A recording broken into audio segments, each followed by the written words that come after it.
Hi, good morning. I'm actually sitting here with Harold Reeves. He is a regional product manager in our mobile computing group for North America. Harold, one of the questions I want to ask is, we've been talking for years about the end of extended support that Microsoft has for the Windows Mobile OS.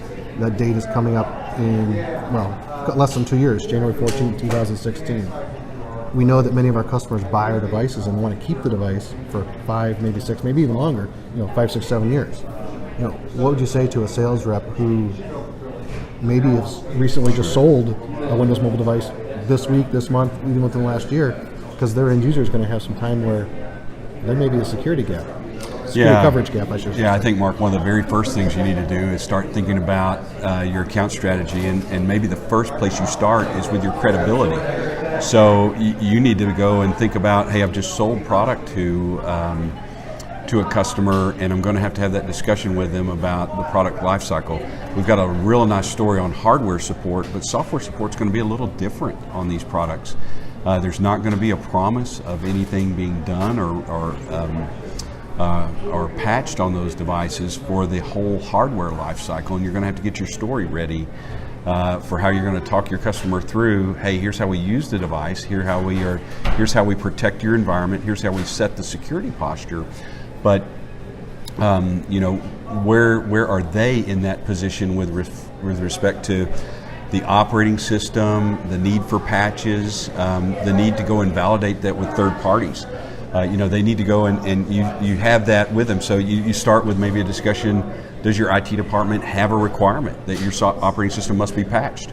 If it is yes, then you're going to come up on a date pretty soon where you need to have a plan for patches are not going to be available, and it's not going to be something that you could offer.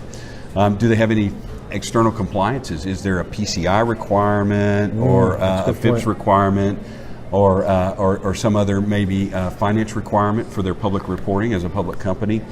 And as part of that, do they need to also have fully patched operating systems or have some statement for compensating controls? Those are all discussions that make you credible if you're bringing this up now versus the day after this ends. You don't want to be the guy in there saying, yeah, that ended last week. You want to be the one ahead of this discussion and bringing it to them. And helping them plan for those compensating controls or what they're going to do in the scenarios with their customers to put together a plan that makes, again, the people who are buying the technology look good. Hey, we're thinking forward, we're ahead of this, we're not getting caught by surprise. And again, as a salesperson, that you have a strategy and that you're thinking to support their end goals of being ready for whatever the environment throws them. So that's good. So two thoughts came to mind.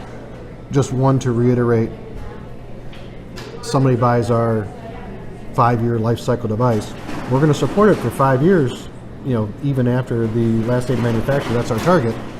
However, once we get past that January 14, 2020 as a Windows Mobile device, that will be hardware support.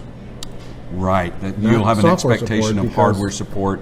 Now, as Zebra, we may have, the operating system supplier may step back and say, hey, we don't have an intention of patching after this date.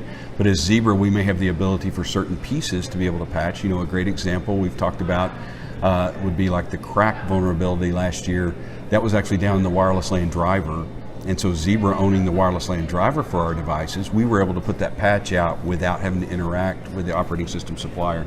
And we're able to go and keep working on that. So we'll have a certain amount of time. We'll call that the engineering support timeline. So we'll have, as we end those products, we'll actually define the time that Zebra will go and make a best effort for doing engineering software support, and then the hardware break fix support will actually be extended past that.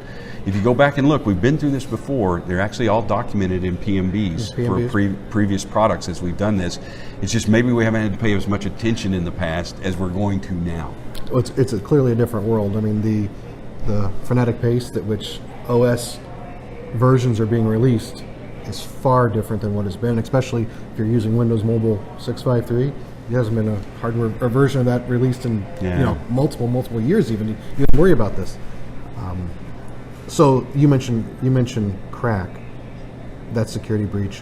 What about there's probably almost an infinite or unknown amount of potential security concerns that we would not be able to Right. You could have examples too where if something's down at a lower level and it's an operating system or an interaction with a chipset arrangement, you could have scenarios where there's just not going to be a path to get that done. There's the supplier of the operating system has stepped back and said, we've closed the window, we're done. Again, we're approaching those dates where it's not even up for consideration. And so there won't be a new BSP, there won't be any base software updates. And that's going to be that discussion with the customer of what their definition of a patched and supportable system, and being sure that we're really clear with them about the area we're either already in or where we're entering into. As we've gone from technically supported to this window in transition to the end of support and truly not supported anymore. We may be able to still sell licenses, but it's an unsupported operating system, and that's a very tricky place to be in sales. Thanks for kind of distinguishing that. Well, thanks so much. I appreciate the time, Harold.